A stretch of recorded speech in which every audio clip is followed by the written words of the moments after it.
안녕하십니까. 통일전망대 김필국입니다. 참여연입니다. 미국 대선이 조 바이든 당선인의 승리로 끝나면서 한반도 정세에도 많은 변화가 예상됩니다. 네, 새로운 북미 관계, 남북 관계 전망 잠시 후에 알아보겠습니다. 그런데 최근 전 세계적으로 코로나19 확산세가 심상치 않습니다. 네, 이런 가운데 북한은 금연법을 새로 채택하고 대대적으로 금연 캠페인을 벌이고 있다는데요. 오상현 기자, 이러는데 이유가 있나요? 네, 북한은 금연법을 채택하면서 여러 금연 조치를 하는 게 세계적 추세라고 밝히기는 했는데요. 북한의 보도나 캠페인을 보면 또 다른 이유도 짐작할 수 있습니다. 호흡기 비용은 담배 연기를 비롯한 유해가스에 의해서도 올 수 있습니다. 신형 코로나 비루스와 같은 악성 비루스들의 전파 경로로도 될 수 있습니다. 각국 의료진과 전문가를 인용해서 담배를 피면 코로나19에 걸릴 위험이 커진다고 연신 강조하고 있는데요. 전 세계 코로나19 하루 감염자 수가 연일 최고치를 갱신하고 있다면서 경각심도 높이고 있습니다. 코로나19 방역과도 어느 정도는 연관지을 수 있겠군요. 예, 북한은 특히 감기와 같은 호흡기 질병 예방을 요즘 들어 특히 강조하고 있는데요. 재채기, 열나기 등 감기와 비슷한 증상들이 나타나면 약물들을 망탕 쓰지 말고 제때에 정확한 진단과 치료를 받아야 합니다. 추워지면 호흡기 질병이 자주 발생한다며 여러 매체를 통해 주의를 당부하고 있습니다. 북한이 새로 채택한 금연법은 어떤 내용을 담고 있나요? 네, 교육기관이나 의료시설, 공공운수수단 등의 흡연 금지 장소를 확대하고 어겼을 때 처벌하는 내용이 담겼는데요. 북한은 금연법 채택 후 흡연이 재해나 교통사고보다 더 많은 사람의 목숨을 앗아가고 있다면서 연일 금연 캠페인을 벌이고 있습니다.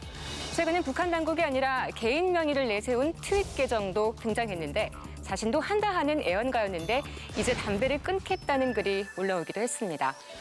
네, 그런데 북한 TV에서는 김정은 위원장이 담배 피는 모습이 종종 보도되곤 하잖아요. 네, 군 부대 시찰은 물론 심지어 보육원에서도 담배 피는 모습이 공개됐었는데 가장 최근에는 지난달 14일 수해 지역 방문해서 담배를 손에 든 모습이 포착됐습니다. 하지만 그 이후로 아직까지는 담배를 피는 장면이 보도되지 않고 있는데 이런 흐름에 변화가 있을지도 주목됩니다. 겨울에는 코로나19 바이러스 생존력이 강해진다고 하잖아요. 방역도 한층 강화되겠군요. 네, 순간의 방심이 돌이킬 수 없는 결과를 가져올 수 있다며 방역의 고삐를 더 바짝 쥐고 있는데요. 가압을 관찰하기 위해서 모든 보건 일꾼들이 총동원해가지고 위생선전과 소독사업, 체온제기를 하루 2차 이상 진행함으로써 이른바 80일 전투 현장으로 불리는 곳뿐 아니라 지역이나 사업장 단위로도 검역 기준을 강화하고 있습니다. 우리는 담당한 임원들이 매일 나가서 주민들에 대한 건강검진 사업, 위생선전 사업을 더욱 활발히 벌리는 것과 함께 이와 함께 첨단 시스템을 갖춘 병원 개건 소식과 의료용 약제 등을 만드는 공장 소식도 전하며 대비에 만전을 기하고 있습니다. 이제 곧 겨울이 올 텐데 북한은 우리보다 훨씬 더 춥잖아요. 그렇죠. 월동 준비도 좀 해야 될 텐데 그동안 수해 복구에 전념해와서 여력이 있을까 모르겠습니다. 네, 수해 복구의 최우선 과제였던 살림집 건설은 어느 정도 마무리되고 있는 걸로 보이고요. 추위에 대비할 옷과 전력 확보가 중요해졌습니다. 쉼 없이 돌아가는 바퀴에 갓 만들어진 비단실이 감깁니다. 창고에는 실타래 뭉치가 천장에 닿을 듯 쌓여 있는데요. 공장에서 만든 실은 곧바로 겨울옷 제작에 투입되고 있습니다. 80일 전투 기간에 22일 만에 20여 가지 다원을 창작해서 아동 속옷, 또 학생 속옷, 티셔츠 등 여러 가지 다원이 지금 생산에 들어갔습니다. 네, 추운 겨울을 나려면 옷도 두꺼워야 할 텐데 수요가 커질 수밖에 없겠습니다.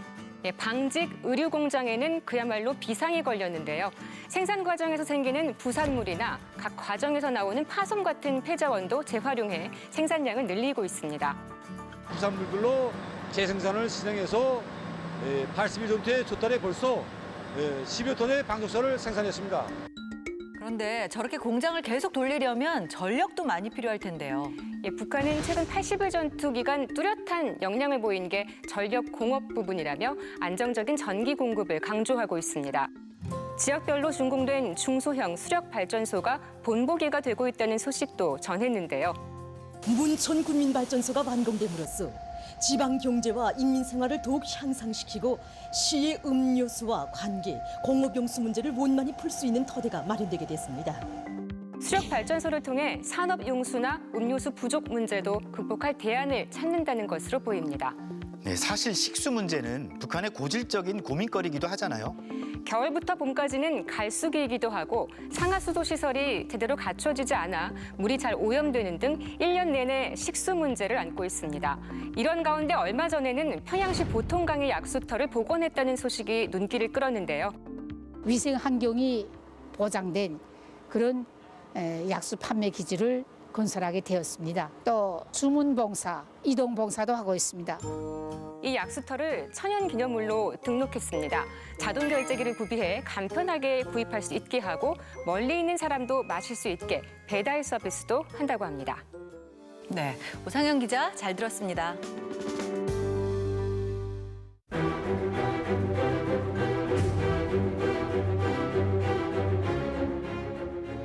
문재인 대통령이 조 바이든 미국 대통령 당선인과 첫 통화를 했죠. 네, 그랬죠. 우리 정부도 발빠르게 미국 새 행정부와 접촉면을 늘려가고 있는 상황입니다. 네, 바이든 행정부가 어떤 대북 정책을 꺼내드냐에 따라 한반도 정세가 급변할 수 있다 보니 촉각을 곤두세울 수밖에 없는데요. 네, 그중에서도 가장 복잡한 북핵 문제, 과연 어떻게 풀어갈 수 있을지 최유찬 기자가 살펴봤습니다. 문재인 대통령은 지난 12일 바이든 당선자와 첫 통화를 갖고 한미동맹과 한반도 비핵화에 대한 의견을 교환했습니다. 한반도 비핵화 및 항구적 평화 정착을 위해 바이든 당선인과 긴밀히 소통해 나가기를 바란다고 했습니다. 바이든 당선인도 북핵 문제 해결을 위해 긴밀히 협력하겠다며 화답하는 등 양 정상의 통화는 큰 이견 없이 비교적 좋은 분위기 속에서 이어졌습니다. 하지만 바이든 행정부의 대북 정책은 아직 드러나지 않았고 누가 담당하게 될지도 알려지지 않았습니다. 다만 바이든 당선인이 트럼프 방식, 즉 김정은과의 직접 담판을 꺼려하고 있고 김 위원장을 깡패, 폭력배라고 부를 정도로 불신이 깊다는 점은 유세 과정에서 확인됐습니다. This president embraces all the thugs in the world. I mean, he's best friends with the leader of North Korea, sending love letters. 바이든 당선인이 8년간 부통령으로 일했던 오바마 정권의 대북 정책은 전략적 인내로 요약됩니다.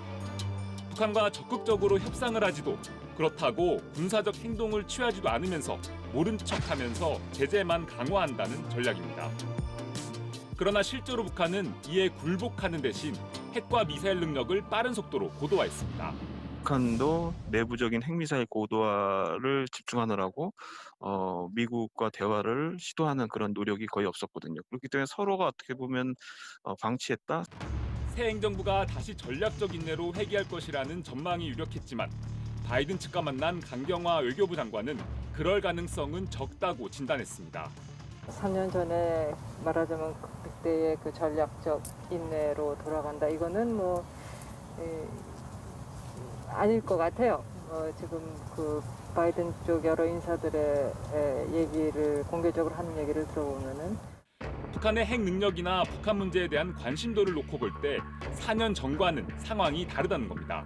북한의 핵 개발 속도가 상당히 빠르게 진행돼 왔기 때문에 미국 정부가 더 이상 이제 북한 문제를 후순위를 미루거나 방치할 수 있는 상황은 전혀 아니다. 그래서 바이든 당선인도 핵 능력을 축소한다면이라는 전제를 달았지만 김 위원장과의 만남 가능성을 열어놓았다는 겁니다. 북한의 구체적인 비핵화가 어느 정도 합의가 되면 김정은과 만나겠다. 북한이 구체적인 협상을 하겠다고 나서면 바이든 쪽도 협상을 하겠죠. 트럼프와 달리 외교 관료와 전문가들의 의견을 존중하고 실무 협상을 우선할 것으로 예상됩니다. 싱가포르, 하노이, 판문점에서의 북미 정상회담처럼 극적인 이벤트에는 흥미가 없다는 겁니다. 이 경우 북한의 완전한 비핵화, 즉 모든 핵무기와 계획의 폐기를 목표로 하되 쉬운 것부터 하나씩 해결해 나가는 포괄적 단계적 해법을 모색할 가능성도 제기되고 있습니다. 동결을 목표로 하고 점차적으로 단계적으로 북한에 상한 조치를 주면서 북한이 핵을 위협을 감소시킬 수 있도록 포괄적인 그림 아래서 단계적인 접근을 한다. 이런 접근은 기본적으로 북한이 선호하던 방식입니다. 문제는 북미 양측의 기대 수준과 서로에 대한 불신이 모두 높아졌다는 겁니다. 바이든 입장에서는 적어도 그 어떤 북한과의 합의도 하노이 때 거론되던 것보다는 더 나은 합의를 가져와야지 본인이 트럼프를 비판했던 게 말이 되는 거죠. 미국으로서는 북한이 하노이에서 내놓은 영변 핵폐기 이상의 카드를 받아내려 하고 북한도 미국으로부터 제재 해제와 관계 개선을 실제로 이행할지 확약받으려 할 것으로 보입니다. 그런 양측의 입장이 접점을 찾기란 쉽지 않은 상황입니다. 한반도 정책 라인은 바이든 정부가 출범하는 내년 초에, 대북 정책은 그로부터 몇 달 후에나 윤곽을 드러낼 것으로 보이는 상황. 여기에 미국 내 코로나19 문제와 인종 갈등, 이란 핵 합의 등 난제들이 겹쳐 있어서 미국이 북한과의 담판에 나서기까지는 더 지체될 수 있습니다. 그동안 북한이 존재감을 드러내기 위해 대륙간 탄도미사일 시험 발사 등 고강도 무력 시위를 벌인다면 한반도 정세는 또다시 위기로 빠져들어갈 수 있습니다. 상당히 소모적으로 시간을 끌고 정책 수립이 자신이 요구하는 방식으로 안 간다면은 그때는 이제 뭐 상황이 달라져서 북한이 상당히 공세적으로 나올 가능성이 있습니다. 우리 정부는 과도기의 위기 고조를 막고 북한과 미국 모두 협상 테이블에 앉도록 유도하는 묘수를 찾아야 하는 상황이 됐습니다. 북한은 아직 이렇다 할 반응을 보이지 않고 있지만 지난 7월 북한이 김여정 부부장의 담화를 통해 조건부 비핵화 의지를 분명히 한 것은 그나마 긍정적인 신호로 풀이됩니다. 종합적 그림을 좀 그려서 이 새로운 정부에게 전달을 하고 그것을 좀 더 검토할 수 있도록 적극적인 그 가교 역할을 좀 할 필요가 있는 것 같아요. 이제 그런 과정에서 이제 북한에게는 최대한 전략적인 도발이라는 이런 걸 자제할 수 있도록. 문재인 대통령은 바이든 새 대통령의 취임 이후 최대한 빠른 시기에 정상회담을 가질 예정입니다. 우리 정부의 한반도 평화 프로세스를 바이든 정부의 새로운 대북 정책 속에 녹여내 비핵화 협상을 이어갈 수 있을지 앞으로 두세 달이 한반도 정세의 중요한 분수령이 될 것으로 보입니다. 통일전망대 최유찬입니다.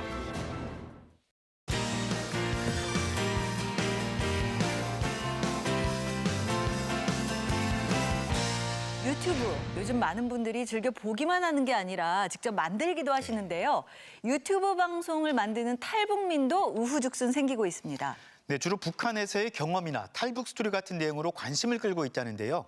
탈북민 유튜버들의 세계, 이상현 기자가 취재했습니다.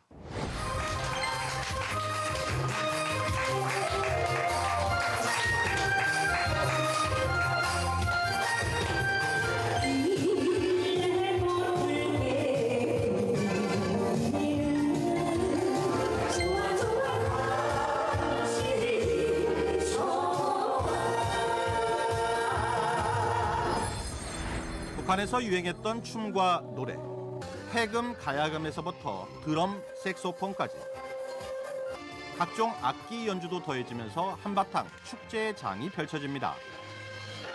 한 탈북민의 생일을 맞아 모인 탈북 예술인들의 축하 공연으로 지난달 유튜브에 올라오자마자 1,000뷰, 1,000명이 넘게 공연 영상을 시청했습니다. 서울 대림동의 한 라이브 카페. 네, 영상 속 그 무대가 됐던 바로 그 장소입니다. 평양 술집이라고 돼 있죠. 요즘 탈북민들의 사랑방이 되고 있다는데 어떤 곳인지 한번 들어가 보겠습니다.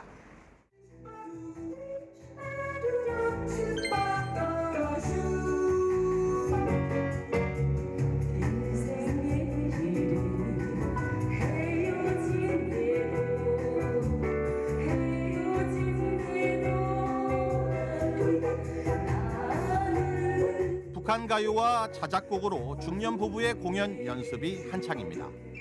4년 전 남한에 정착한 탈북민 부부로 북한 군악단 출신인 남편의 연주 실력을 무기로 지난해 봄 이 카페를 창업했습니다. 중국 분들 많이 오지만 일단 우리 고향 사람들도 많이 오고 이제 여기 토백이 분들도 많이 찾아오시더라고요. 그리고 이제 한족 분들도 오고 거의 다 여기 통일된 곳이라고 보시면 돼요.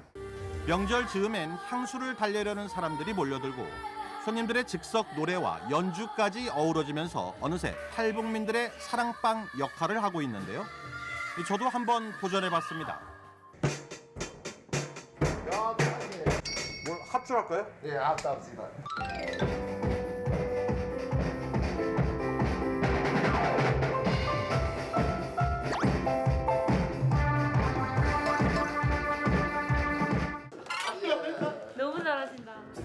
유튜브는 이 사랑방의 온라인 소통 도구로 활용되고 있습니다. 오고 싶어도 못 오는 사람들 많아요. 부산, 광주, 적현이 많습니다. 배양 라이브 아는 사람들 되게 많은데 시간 없어서 못 나갑니다. 그러니까 그래서 내가 이제 고향 노래들을 이제 색소폰으로 연주해서 이제 올리나 일부러 그 사람들 보라고 그렇게 듣고 향수 좀 느끼며 봉사 우리 고향분들 위해서 시작한 겁니다. 안녕하세요. 놀새 나라입니다. 놀새님들 안녕. 구독자 24만 명의 인기 유튜버로 자리 잡은 24살 강나라 씨. 북한말로 이른바 날라리라는 뜻의 놀새를 자칭하고 있는 나라 씨는 이 탈북 후 자신의 소소한 일상 이야기를 툭툭 던지며 인기몰이를 시작했습니다. 저는 일단 조금 솔직해요. 그리고 되게 필터가 없어요. 되게 보면 본대로 말을 하거든요. 방송이라고 해서 조금 거쳐서 좀 애둘러서 말하는 게 아니라 그냥 직설적으로 그냥 대놓고 솔직하게 얘기를 해요. 특히 북한 생활상과 자신의 탈북 과정을 젊은 시선과 말투로 가볍게 전달하면서 젊은 층의 시선을 사로잡았고 이 북한과 관련된 TV 예능 프로그램에 출연하면서 인지도를 높이고 있습니다. 북한에서 남자가 피부가 하얗다? 야, 저 사내 허에 멀게가지고 저렇게 하고 다니는 여자처럼 하고 다닌다고. 강나라 씨처럼 대부분의 탈북 유튜버들은 공통적으로 이 북한 이야기나 자신의 탈북 스토리를 주력 콘텐츠로 삼고 있습니다. 남한 사람들이 경험할 수 없는 이야기로 호기심을 자극하는 건데 그렇다 보니 거짓된 정보나 과장된 내용, 때로는 선정적인 표현까지 섞여 있어 논란이 되기도 합니다. 퀴즈 관련 내용과 이른바 먹방이 대세인 일반 유튜버들과 달리 북한에서 탈출한 사람들의 유튜브다 보니 구독자 기준 톱10 중 대부분이 북한 비판 등의 정치적인 내용을 주로 한다는 점도 특징입니다. 북한과 중국 국경에서 지금 거의 전쟁터를 방불케 하는 체험 삶의 현장 너 죽고 나 살자오 한마디로 아비규환이다 라는 그 소식을 여러분들에게 가열차게 전해 올리가스다래. 이들은 북한에 있는 자신들의 인적 네트워크를 활용해 알려지지 않은 북한의 실상을 폭로하거나 최근 정세에 대한 분석을 내놓기도 합니다. 내가 이번 금년법으로 말미암아 김정은도 사실은 제약을 받게 될 것이라는 것이 북한에서 온 소식입니다. 지난해 수입 금액을 신고한 국내 전체 유튜버는 모두 330명으로 수입 총액은 185억 원. 이들의 1인당 평균 월 수입을 계산해보면 933만 원으로 억대 연봉자 반열에 드는 건데 일반적으로 구독자 100만 명을 달성하면 한 달에 1억 원의 수익을 올리는 것으로 알려져 있습니다. 이 탈북 유튜버들은 아직 이 정도까지는 아니어서 최근엔 변화의 바람도 붑니다. 앞서 보여드린 라이브 카페의 탈북민 부부처럼 자신의 직업과 특기를 내세워 유튜브 채널을 개설하고 이를 다시 일과 연계시켜 시너지 효과를 일으키는 경우가 늘고 있는 겁니다. 제가 선생님께서 살아 생전에 계신 동안 제가 무료로 해드리겠습니다. 아이고, 너무 감사합니다. 제 채널에서 중고차에 대한 그 어떤 공유를 많이 하고요. 그리고 또 탈북 얘기도 하지만 자동차 얘기를 많이 다루다 보니까 우리 또 저희 구독자 팬들이 저희를 많이 찾아오십니다. 그래서 일거양득이죠. 표현의 자유가 없던 곳에서 온 터라 자신이 하고 싶은 말을 스스럼 없이 쏟아내고 싶은 욕구가 탈북민들에겐 특히 더 많을지 모릅니다. 자신의 이런 소통 욕구를 쉽게 해결할 수 있고 어느 정도 돈까지 벌 수도 있는 유튜브가 그래서 탈북민들에겐 매력적인 도구로 떠오르고 있고 앞으로도 이런 추세는 더 확산될 것으로 보입니다. 통일전망대 이상현입니다.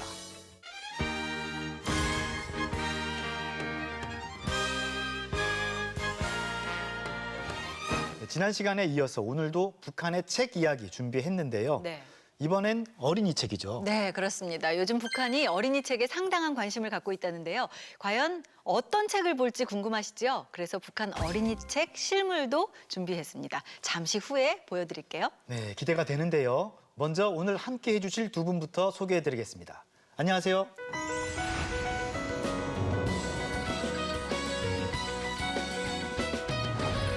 요즘에 코로나19 때문에 책 판매가 늘고 있다고 합니다. 그중에서도 어린이 책이 제일 잘 팔린다고 하네요. 예, 뭐 학교 안 가는 날도 많고요. 뭐 그렇다고 밖에서 마음대로 놀 수 있는 것도 아니고요. 뭐 엄마들은 이 기회에 아이들 책을 읽게 해야 되겠다 이렇게 생각할 법도 한데 북한은 어떻습니까? 사실 북한에서도 엄마들이 아이들한테 하는 소리는 한국하고 비슷해요.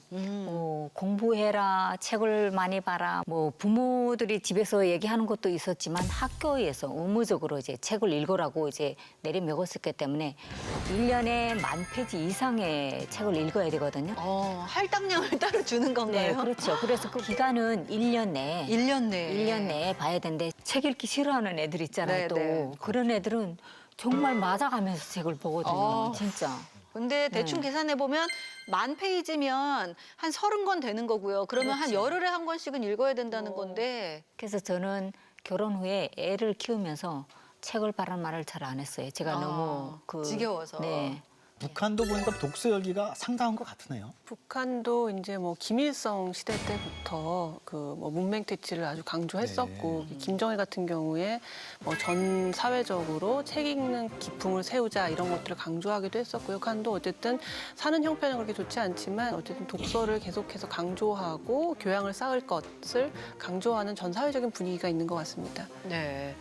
그럼 주로 어떤 책을 읽어요? 지금 많이들 읽나요? 일단 많이 읽는 게 고전동화죠. 이제 네. 저는 어려서부터 제일 기억에 남는 게 놀고 먹던 꿀꿀이. 그러니까 결국 놀고 먹으면 잡힌다는 그런 이야기도 있고요. 그러니까 여러 가지 그런 걸 동화책 지금도 나오고 있더라고요. 네. 네, 북한 어린이들도 즐겨 읽는다는 전래동화. 과연 어떤 건지 궁금하실 텐데요. 네. 바로 이 앞에 실물이 놓여 있습니다. 네, 조선 옛 이야기 그림책이라고 돼 있는데요. 네. 말 안 듣던 청개구리 같은 거는 이제 저희도 어렸을 때 옛날 이야기를 해주던 것들이고 네, 그렇네요. 근데 우리가 보는 전래동화하고 내용도 똑같은가요? 좀 차이가 있습니까?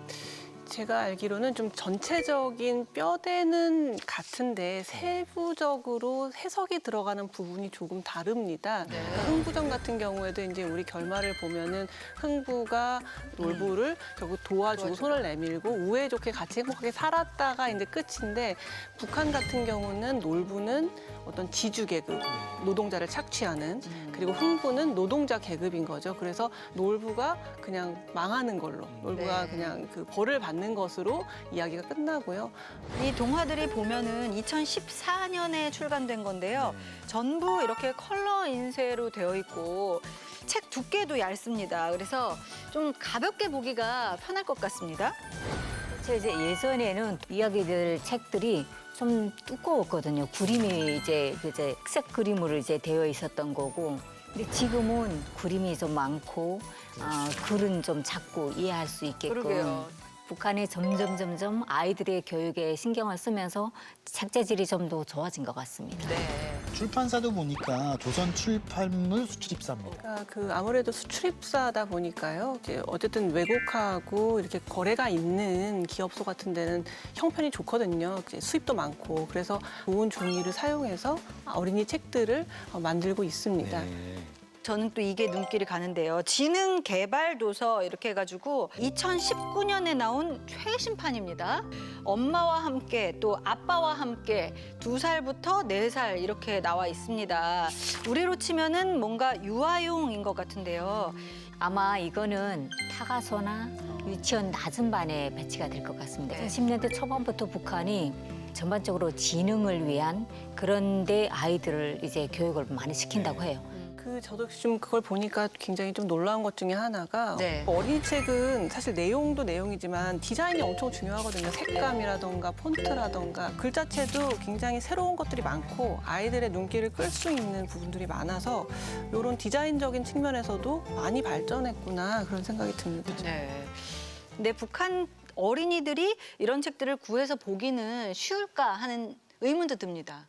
쉽다고도 할 수 없고 어렵다고도 할 수 없는 게 자녀들에 대한 그런 관심이 많은 부모들은 발품 팔아서라도 구할 수 있잖아요. 네. 북한에서는 책이 굉장히 중요한 아주 좋은 선물일 수도 있겠네요. 제가 아는 지인이 아이 생일이다. 근데 그 집 아이가 이 책을 구하지 못해서 한동안 애를 먹었다 이런 거 알거나 뭐 사연은 여러 가지가 있겠지만 그런 때 제 책을 들고 가면 본인들이 얼마나 좋아하겠어요.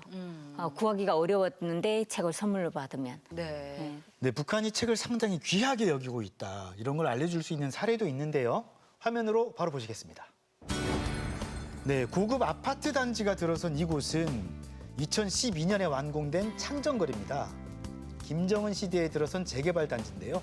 첫 성과물로 자랑하는 곳이기도 하죠. 장전거리 살림집들에 입사한 근로자들의 가정을 방문하셨습니다. 네, 김정은 위원장 집권 초기 화면인데요. 모습이 굉장히 저 때만 해도 앳되네요. 저 때가 지금 20대 후반으로 알고 있는데요. 굉장히 지금보다 날씬한 모습이네요. 네. 저 리설주 여사가 찻잔을 와서 좀 씻기도 하고 주부 직접 하고 있네요. 주부 같은 모습을 직접 보여주고 있습니다. 네. 오, 집들이여서 그런지 선물도 내놓습니다. 몸소 마련해가지고 오신 성냥을 기념으로 주신 우리도 예전에 성냥 뭐 이런 것들이 집들이 필수품이었잖아요. 그밖에 뭐 텔레비전이나 찻잔도 선물하기도 했는데 그런데 이 박스의 정체는 뭘까요? 바로 세계 명작 동화입니다. 근데 저렇게 김정은 위원장이 직접 선물을 한다는 거는 뭐 좀 그래도 쉽게 구할 수 있는 건 아니죠?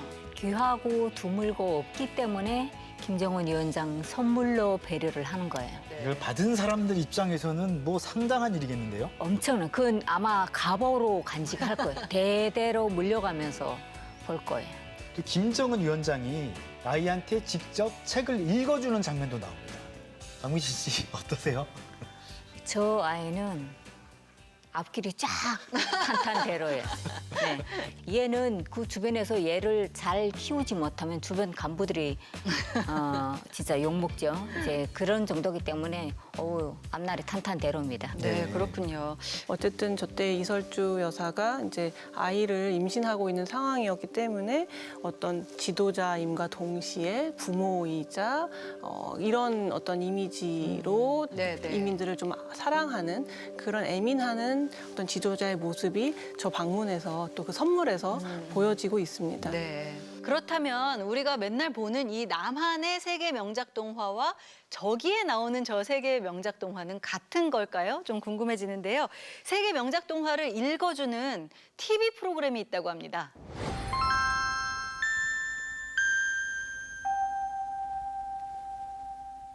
그럼 이 중에서 성냥 파는 소녀, 북한 성우 목소리로 들어볼까요? 성냥 파는 소녀는 단마르크의 동화 작가 안데르슨이 쓴 동화랍니다. 성냥을 사세요. 제 성냥을 사주세요. 소녀의 어머니는 병으로 세상을 떠났습니다. 집에는 술주정뱅이인 아버지가 있는데 그는 성냥을 팔지 못하고 돌아오면 소녀를 사정없이 때리곤 하였습니다. 자, 네, 술주정뱅이에 뭐 사정없이 때린다. 뭐 아이들이 읽기에는 좀 거친 표현 같은데요. 우리 동화에서는 이런 표현 잘 안 쓰지 않나요? 남한에서는 많이 각색을 하고 순화시켜서 좀 말 표현도 그렇고 또 그 결말 같은 것들도 좀 포장을 해서 내보내는 편인데 지금 북한 같은 경우에는 그 원작 그대로 내보내고 있는 거를 볼 수가 있습니다. 네. 가지고 있던 성냥 묶음에서 한 가지를 뽑아 벽에 대고 싹 그었습니다. 맛있는 음식들이 많이 나타났습니다. 이야, 정말 맛있겠구나. 소녀는 군침을 삼키며 음식에 손을 가져갔습니다. 그러자 등에 상칼과 포크가 꽂혀 있는 계산이가 소녀에게로 날아왔습니다. 자, 저기 계산이가라는 게 나오는데요. 계산이가 뭐예요? 거위예요. 거위. 네. 쓰는 말이 다르군요. 그렇죠. 등에 상칼과 포크가 꽂힌 거위라니요. 표현도 색다르고 그림도 좀 색다른 것 같은데요. 저런 거는 아무것도 아니에요. 아, 그래요? 네. 그나마 이제 지금은 순하게 발전된 것 같습니다. 저런 정도면 사회주의는 다 같은 체제 아래서 너나 없이 다 동등하게 산다는 걸 이제 주장하는 그 속에서 저 책은 자본주의를 비판하는 그런 책이 될 수 있는 거죠. 네. 네, 그런데 이런 TV 프로그램 이게 만약 남한이라면 아이들이 볼까요? 남한 아이들은 특히 요즘 좀 자극적인 것들도 많이 보기 때문에 지루해할 것 같은데 북한에서는 어쨌든 어린이가 볼 수 있는 어떤 영상물이라던가 이런 것들이 워낙 드물고 귀하기 때문에 저 정도만 해도 북한의 어린이들은 즐겨 볼 것 같다 그런 생각이 듭니다. 네. 좀 어떻게 보면 우리가 생각하기에는 동화 감성은 좀 깨지는 게 아닌가 하는 생각도 들거든요.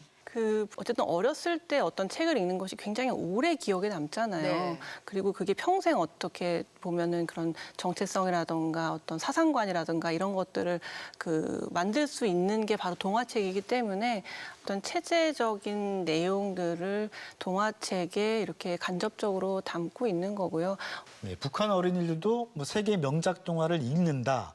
어찌 보면 당연할 텐데 네. 더군다나 내용이 약간 좀 우리랑은 좀 다르다. 그러니까 또 흥미롭기도 합니다. 네.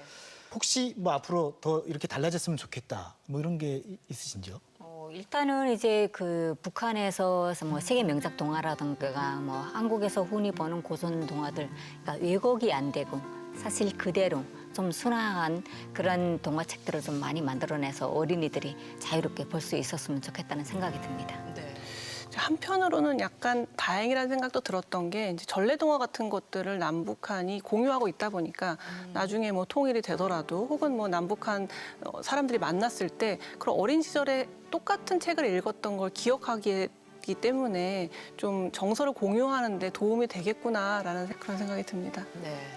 앞으로 북한 아이들뿐만 아니라 어른들도 더 다양한 책들을 마음껏 볼 수 있었으면 좋겠습니다.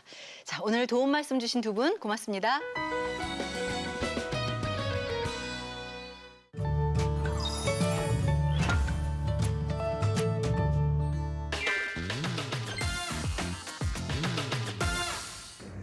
머뭇머뭇? 주춤거리다? 굶뜨다. 머루밭? 대머리? 아닌가? 북한말 머밀머밀은 말이나 행동을 망설이는 모양이라는 뜻입니다. 말이나 행동을 시원스럽게 하지 못하고 자꾸 주저하며 망설이는 모양을 나타내는 말입니다. 우리도 머뭇머뭇이라고 말하는데 글자도 비슷하고 머뭇머뭇 뭔가 말투가 비슷한 것 같아요. 날이 좀 풀리는가 했더니 한동안 잠잠했던 초미세먼지가 다시 기승을 부리고 있습니다. 네, 이럴 때일수록 물도 자주 마시고 하루 한두 차례는 환기를 해주는 게 좋다고 합니다. 건강 유의하시고요. 통일전망대 여기서 마치겠습니다. 고맙습니다.